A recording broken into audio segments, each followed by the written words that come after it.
тъй като се поинтересувах колко са жертвите от октомври до сега в Газа.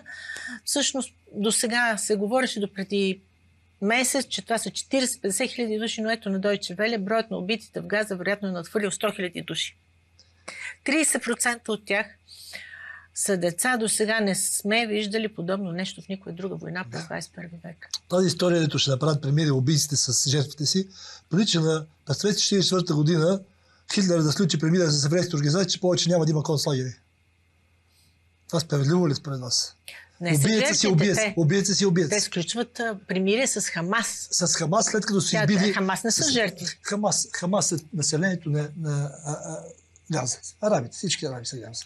Няма 15 човека лоши, другите са невинни. Хамас всички са арабите искат своята независимост, арабите искат своята земя, която вече си им отнели.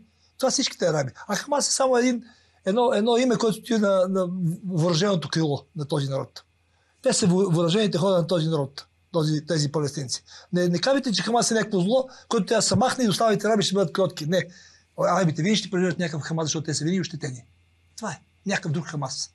Като избият този Хамас, децата на тези, които са избити, пак ще направят организации да съпротиват. Уважение към арабите, които имат такава силна съпротивителна способност. И срам за тези, които ги избиват. Забележете, правят американците да носят помощ. На един площад се сипва тази помощ и почне да раздават. И точно този площад, където хората са брали да получават помощ, е бомбардиран. Даже ловците не стрелят по животните на хранилките си. Даже ловците, когато слагат хранилки за дивите животни, когато живот са на хранилката, не ги обстрелват. А те отстрелват на своята хранилка хора. Това е извън всякаква представа за морал. Това е до безкрайност гнусно. Това ще се помни 1000 години. Когато хората отново ще се върнат към морални принципи, защото в момента светът е на онзи край на махалото, което морал е забранен. Но махалото винаги се променя посоката. Махалото ще тръгне към моралност. След 100 години хората ще бъдат морални. Може би след 200 пак няма бъдат, но ще бъдат. Когато хората бъдат морални, те ще говорят за тези неща с отвращение и с ужас. Както сега говорим за Холокоста. И тези евреи, които са жертва на Холокоста, няма да имат такава симпатия към тях, защото те направиха това, което беше направено с тях. Дали го правят от комплекси, избиране на комплекси, дали от някакви други материални вреди нямат. Някакъв дяло е в главите на тези хора. Те не виждат каква гнусна работа правят. Те стават за смях пред обществото. Следващите 100 години ще се говори за тях. Избиха 100 000 човека, така, без причина. Отиват да получават храна на площада. Да получават там някакъв ориз. И там ги отстрелват. Убиха българин. Защо България мълчи? Защо България мълчи, че убиха по този начин българин, който е отишъл там да помага, да храни? Защо мълчи България? Защо България правят такава сервилност? Защо нашите медии не смеят да кажат всички тези неща? Вие имате някаква смелост и смелостта ви, че каните човек като мен, който е много краен, защото ще ви отвори проблем. Не. Никакъв проблем няма да ми отворите. Напротив, аз искам да говорим така... Недопустимо е да дискутираме даже и да спорим, ако аз смятам, че евреите имат много хубава интелигенция, която знае, че това е недопустимо.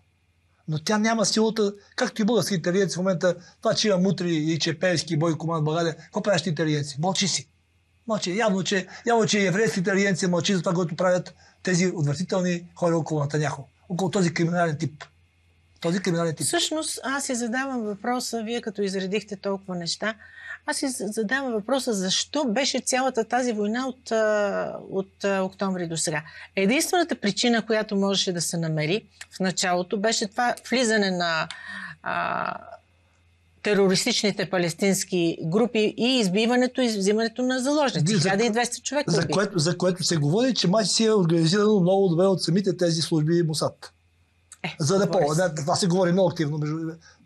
Дори журналисти го обявяваха. Че тази история, този Мосад, който знае всичко какво става в света и знае какво става в вашия дом, в леглата ни какво става, този Мосад да не знае, че някакви араби ще прескочат през зида там, през оградата. Аз съм бил в този граждан род.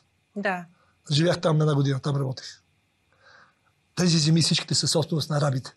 Евреите са им ги отнели без никакви собственост с нотариални документи от Османската империя. Те са изгонени от земите им.